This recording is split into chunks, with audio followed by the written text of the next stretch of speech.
Hi மக்களே, நம்ம இன்றைக்கி என்ன பார்க்க போகிறோன்னா, நம்ம அடமலை சேனலில் மட்டன் கிரேவி தான் பார்க்க போகிறோம். இது எங்கள் ஊர் ஸ்டைலில் எப்படி நான் மட்டன் கிரேவி பண்ணுறேங்கிறத இப்போ நான் உங்களுக்கு சொல்கிறேன் பாருங்கள். எல்லார் வீட்லேயும் எல்லோரும் மட்டன் குழம்பு செய்வீங்க. அப்புறம் என்ன நீ புதுசாக செய்ய வந்திருக்கியா அப்படின்னு சொல்லுவீங்க. அப்படி கிடையாது. நான் எப்படி செய்கிறேங்கிறத நான் உங்கள்கிட்ட ஷேர் பண்ணுறேன். நீங்கள் அதே மாதிரி செஞ்சு பாருங்கள், எப்படி இருக்குன்னு நீங்களும் சொல்லுங்கள். ஒரு குக்கரில் எண்ணெய் தேவையான அளவு ஊற்றிட்டு, தேவையான ஸ்பைசஸ் பட்டை, கிராம்பு, ஏலக்காய் இந்த மாதிரி இதெல்லாம் போட்டுக்கலாம். போட்டாச்சு. அப்புறம் 2 பெரிய வெங்காயத்தை நல்லா நீல வாக்கில் கட் பண்ணி அதில் சேர்த்துக்குவோம். கூட ஒரு கொத்து கருவேப்பிலை. கருவேப்பிலை எப்படின்னா ஃப்ரெஷ்ஷானது. எங்கள் வீட்டிலையே செடி இருக்குங்க, மரம் இருக்குது. அதுலேருந்து எடுத்து வந்து ஃப்ரெஷ்ஷான கருவேப்பிலை போட்டாச்சு. நல்லா வெங்காயம் நல்லா கண்ணாடி பதம் வர வரைக்கும் நல்லா வேகட்டும்.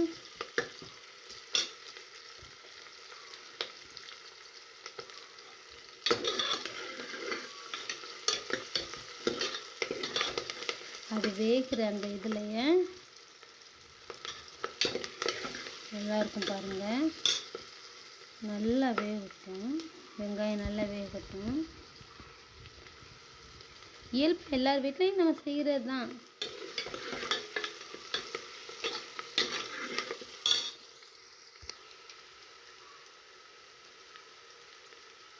இப்போ நல்லா வதங்கிடுச்சு வெங்காயம். அதுக்கப்புறம் அதுக்கு தேவையான அளவு இஞ்சி பூண்டு பேஸ்ட் போட்டுக்கலாம். ஒரு 2 ஸ்பூன் போட்டுக்கலாம். நல்லா இஞ்சி பூண்டு பேஸ்ட்டை நல்லா எண்ணெயிலேயே அப்படியே வதக்கி விட்டுக்கலாம்.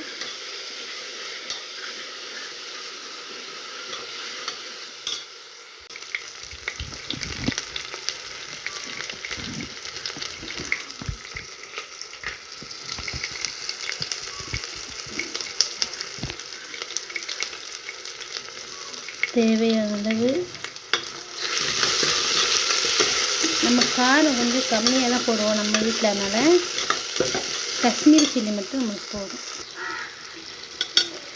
ஒரு 2 தக்காளி நல்ல நீல வாக்கில் கட் பண்ணி அதையும் இதுக்குள்ள சேர்த்துக்கிட்டாச்சு. குழம்பு நல்லா கெட்டியாக வரணும்னா ஒரு தக்காளி 2 வெங்காயம் சின்ன வெங்காயம் போட்டு நல்லபடி மைய அரைச்சி இதில் சேர்த்துட்டோம்னா குழம்பு நல்லா கலராகவும் குளுகுளுப்பாகவும் இருக்கும். இது கூட நம்ம அலசி வச்சிருக்கிற மட்டனை 1 kg மட்டன் இருக்கும். அந்த 1 kg மட்டனை சேர்த்துக்கலாம். நல்லா வதங்கட்டும், தண்ணி பிரிஞ்சு வரட்டும் மட்டன்லேருந்து. அது கூட நம்ம வீட்டில் அரைச்ச கறி மசாலா, அது எப்படின்னு நான் சொல்கிறேன் உங்களுக்கு. ஒரு நாளைக்கு சொல்கிறேன். கறி மசாலா அது ஒரு 2 ஸ்பூன் போட்டாச்சு. இன்னி நல்லா இது பண்ணிட்டு குக்கரை ஒரு 7 விசில் போட்டோன்னா மட்டன் குருமா நல்லாயிருக்கும். குக்கரை மூடி போட்டு ஒரு 7 விசில் வந்துட்டாவே அழகான மட்டன் கிரேவி ரெடி ஆயிரும். 7 விசில் விட்டதுக்கப்புறம் இங்கே பாருங்கள் மட்டன் கிரேவி எவ்வளோ அழகாக ரெடி ஆயிடுச்சுன்னு. இப்போ அது கூட கொஞ்சமாக தேங்காய் பால் வேணும்னா சேர்த்துக்கலாம். அது உங்களோட விருப்பத்துக்கு தான். அது எங்கள் வீட்டில் நாங்கள் தேங்காய் பால் சேர்ப்போம். அப்போ தான் அதோட டேஸ்ட் கொஞ்சம் நல்லாயிருக்கும்.